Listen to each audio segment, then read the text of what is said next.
Good morning, নমস্কার, কেমন আছেন সবাই আপনারা?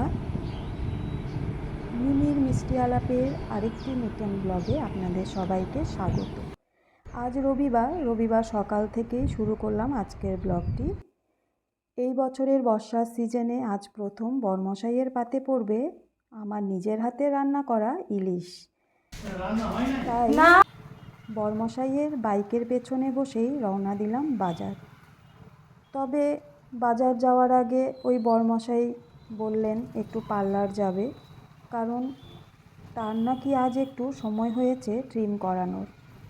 যাই হোক, ট্রিম করানোর সময় যখন হয়েছে, আজকে যখন সময়টি আছে তার হাতে, তাহলে কাজটি ফেলে রাখা উচিত নয়। তবে এখানের কাজ শেষ করেই সোজা চলে যাব বাজার, না হলে যে ওদিকে আবার দেরি হয়ে যাবে। দেরি হয়ে গেলে ওদিকে আবার ভালো মাছ পাবো না। সকাল সকাল তো সবাই চলে আসে বাজারে, তার মধ্যে আজ রবিবার বলে কথা।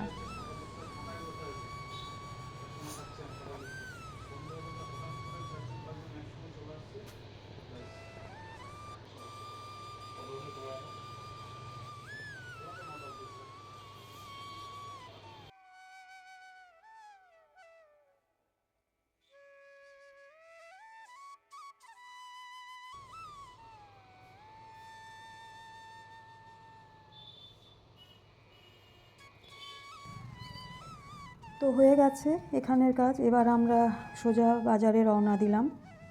একটু আপনাদেরকে পার্লারটাও একটু দেখিয়ে দিলাম ছোট্ট করে। আরও একটু আগেই বেরোতাম, আর দেখুন না এতক্ষণে বেরোলাম আর পুরো জ্যামে ফেসে গেছিলাম। ভিডিওটা লং হবে দেখে আমি একটু কেটে আপনাদের সাথে শেয়ার করছি। যেটা বলছিলাম, আর একটু আগে বেরোতাম, কেন বেরোতে পারিনি, প্রচণ্ড পরিমাণে বৃষ্টি এসে গেল। সেই 8:30 থেকে রেডি হয়ে বসেছিলাম, আর এবার দেরি হয়ে কটা বেজে গেছে জানেন তো? এখন বেজে গেছে 10:30টার ওপরে, 10টা 40।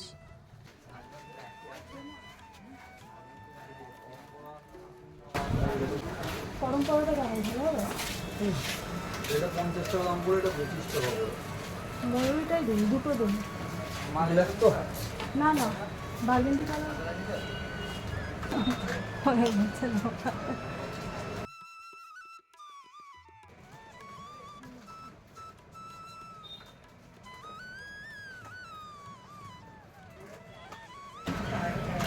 আর দুটো হাতে কাবেরী নার্সিং সামনে দেখি, বাকি দুটো কাবেরিতে নেই।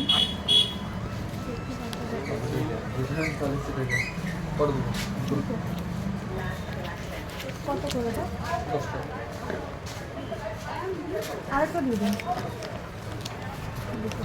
সবুজ চুড়ি লাগে নাকি আছে? শ্রাবণ মাসের জন্য জিজ্ঞেস করছি। এই দোকান থেকে নিয়ে গেছিলাম না?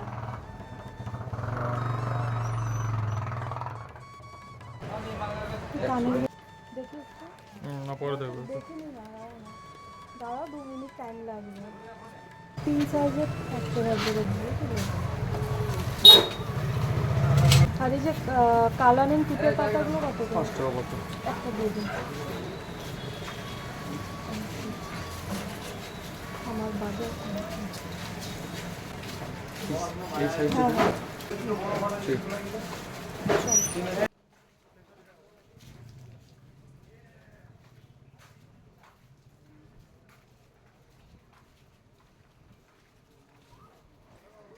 বাজারে নেমেই হঠাৎ করেই আমার মনে পড়লো আমার 2-3টে জিনিস নেওয়ার আছে, তাই সামনেই একটা স্টেশনারি দোকানে ঢুকলাম, আর ওখান থেকে টুকটাক আমার কিছু নেওয়ার ছিল, সেগুলো নিয়ে এবার বাজারের ভেতরে পৌঁছে গেছি। প্রথমেই নিয়ে নিলাম লোটে মাছ।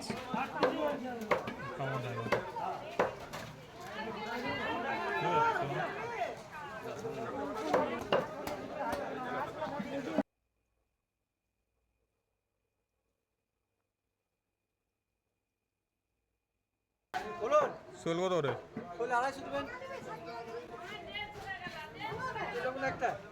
একটাই নেবো।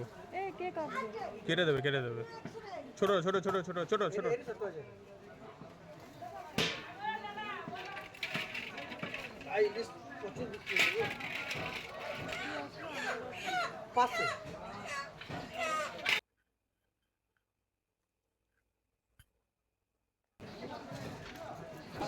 ইলিশ মাছ শেষ।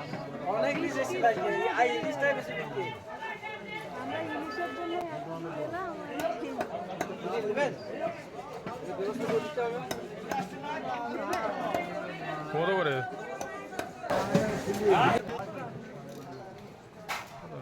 ছোট কত ভাই ছোট ছোটগুলো 1200 টাকা গেল 500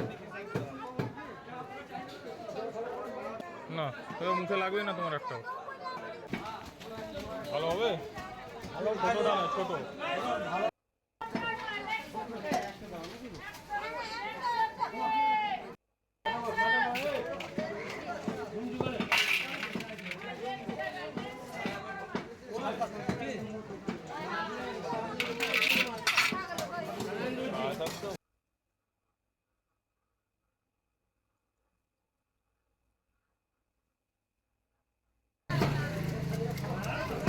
আই ইলিশটাই বেশি বিক্রি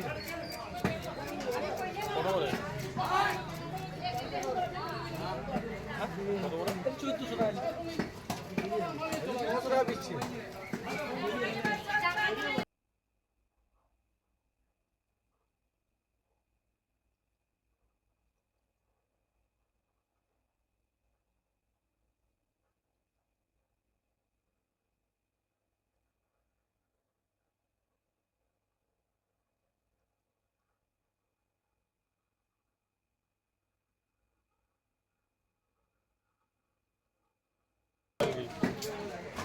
টাঙ্গানোর বাগ কোথাকার টাঙ্গানোর বাগ হ্যাঁ কোথায় দিলি সেটা কোলাঘাটে মাংস কোথাকার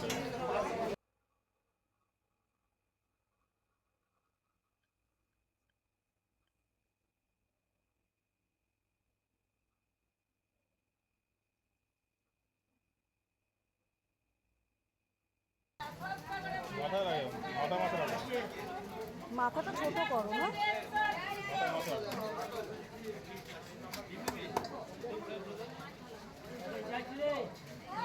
মাথা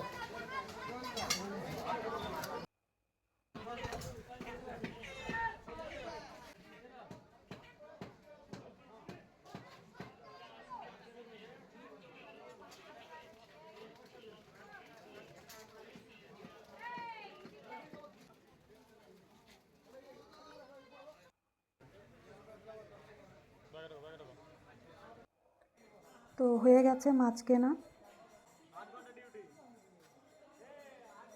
এবার একটু সবজি বাজারের ওপর দিয়ে হেঁটে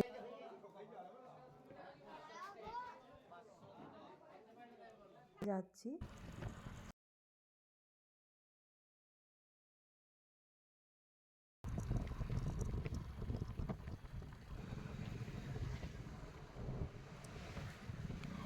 তো রওনা দিয়ে দিয়েছি বাড়ির দিকে। আমি না ভুলে গেছিলাম, ভাবছি ব্যাগটা কি করতে এনেছি, বড় ব্যাগটা। তারপরে মনে পড়লো এখন এসে না, কারণ রাখতেও এখন অসুবিধা হয়। সেই শুকনো লঙ্কা নিতে হবে। বাজার থেকে এলাম, গোটা গরম মশলাটা আনলাম না। তো বাড়ি গিয়ে এরপর শুরু হবে তাড়াহুড়ো, সেই নাকে মুখে কাজকর্ম সারতে হবে। অনেকটাই বেলা হয়ে গেল, 11:15 বেজে গেছে এখানেই। জিনিসপত্র নেওয়া হয়ে গেল, এবার একদম আমাদের বাড়ির কাছাকাছি চলে এসেছি। এতদিন আমরা জানেন তো বাড়িতে গিয়ে ইলিশ মাছ খেয়েছি এই বর্ষায়, মানে এই বছরের প্রথমে বর্ষার সিজনে। যখনই বাড়ি যেতাম বাবা, মানে আমার শ্বশুরমশাই কিনে আনতেন আর মা রান্না করতো। তো শাশুড়ি মায়ের হাতে রান্না খেয়েছি, তো আজকে ইচ্ছে হলো একটু নিজের হাতে রান্না করে সুরজিৎকে একটু ইলিশ মাছ রান্না করে খাওয়াবো। কত সময় লাগে, কাঁচা করবো আবার কি।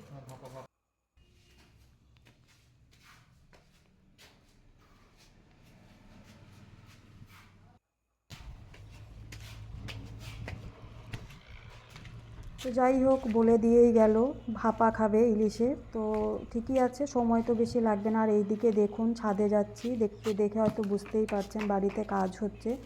তো একদম সিঁড়ি থেকে ছাদের ওপর অবধি প্রচণ্ড নোংরা হয়ে আছে। এখন তো পরিষ্কার করা যাবে না, কারণ রেগুলার কাজ হচ্ছে, কাজ হতে থাকবে। তো কাজটা শেষ হলে তারপর পরিষ্কার করা হবে। তো জামা কাপড়গুলো ঝটপট মেলে দিই। মেঘলা হয়ে আছে, আবার বৃষ্টি আসবে। তো হাওয়া হচ্ছে, তাই ভাবলাম একটু জলটা ঝরে যাক জামা কাপড় থেকে। তারপর তো ঘরেই মেলতে হবে, কোনো উপায় নেই আর।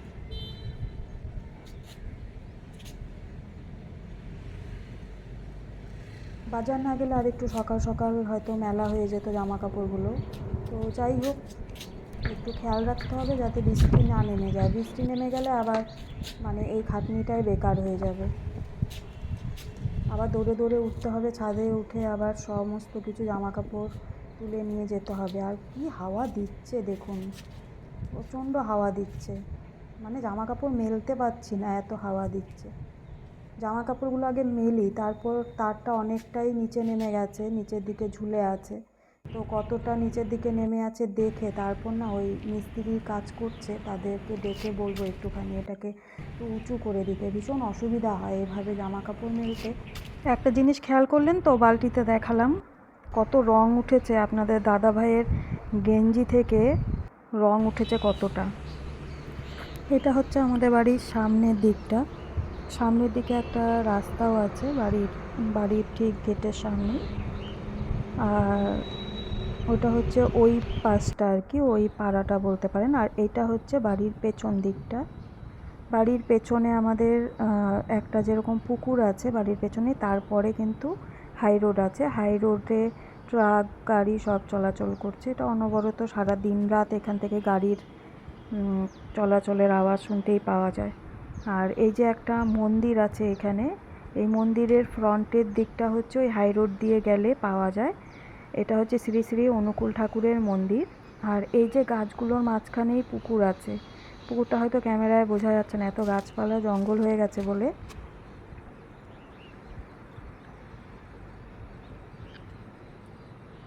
আর এই প্রাচীরটা আমাদের বাড়ির ঠিক প্রাচীরটার পরেই পুকুর, তারপরেই কিন্তু হাই রোডটা।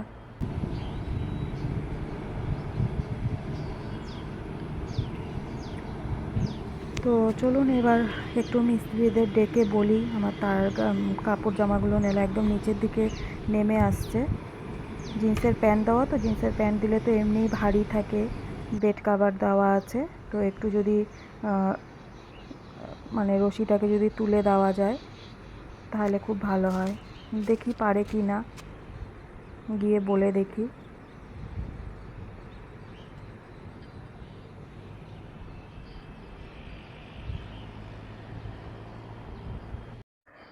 বলেছি, বললো আসছে, তাই আমি আবার ওপরে এলাম। দেখি আসুক।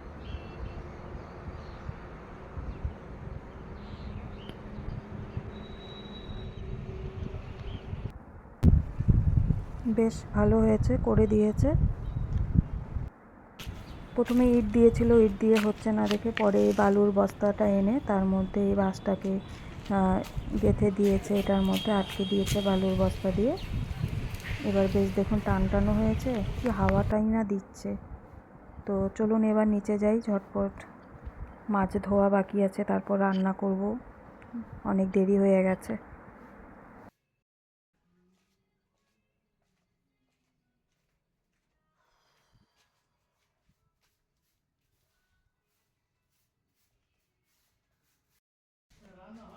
না, বাজার গেছিলাম আজকে। হ্যাঁ, আজকে মটন হবে না, আজকে ইলিশ হবে। আজকে আমাদের বাড়ির অনার, বাড়ির মালিক আমাকে জিজ্ঞেস করছে, প্রায় দিনই জিজ্ঞেস করে বাজার থেকে এলে, তাই জিজ্ঞেস করছিল কি বাজার হয়েছে, কি রান্না হবে।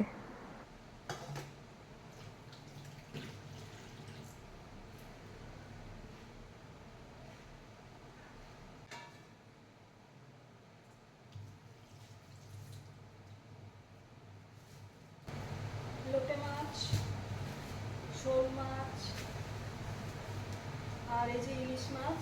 বাজার থেকে এসে আজকে আর চেঞ্জ করার সময় পাইনি জামা কাপড়, কারণ অনেকটা দেরি হয়ে গেছে, 12:30 বেজে গেছে। তারও ওপরে এসে জামা কাপড় রোদে দিয়ে এলাম। জামা ঝটপট এখন একটু মাছগুলো ধুয়ে নিয়ে আগে সবগুলো মাছ, আজকে ইলিশ মাছটা রান্না হবে।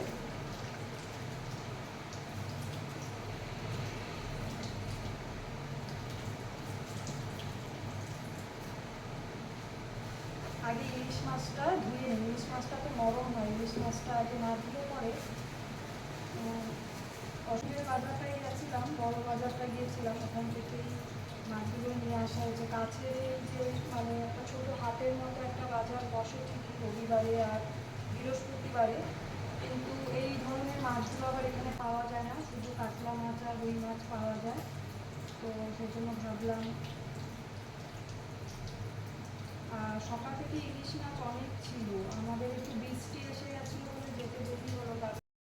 এই যে লোটে মাছ, শোল মাছ, এই যে ইলিশ মাছ, দেখুন ইলিশ মাছের পিসগুলো কিন্তু খুব একটা ছোট নয়।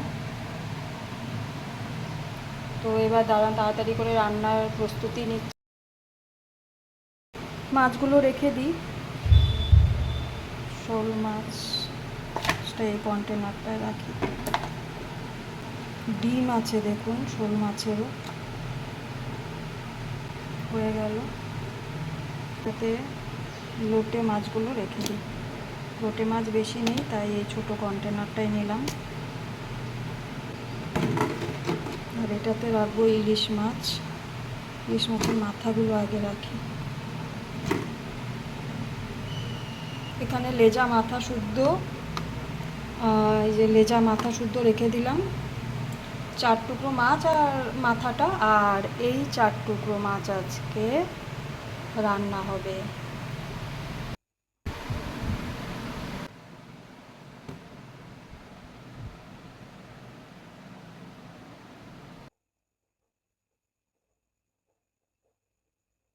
এখানে পোস্ত আছে, আর দেব হলুদ সর্ষে, কালো সর্ষে, হলুদ, নুন আর সর্ষের তেল। এদিকে কাঁচা লঙ্কা আর ইলিশ মাছ ধুয়ে রেখেছি। প্রথমে বাটিতে জলের মধ্যে কালো সর্ষে আর হলুদ সর্ষেটা ভিজিয়ে নিচ্ছি, আর পোস্ত দানাটা শুকনো প্রথমে গুঁড়ো করে নেব।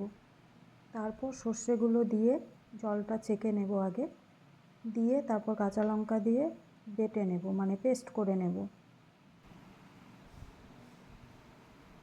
ভাপা ইলিশ বা ইলিশ মাছ রান্না করতে তো খুব বেশি সময় লাগে না, সেটা তো আমরা সবাই জানি।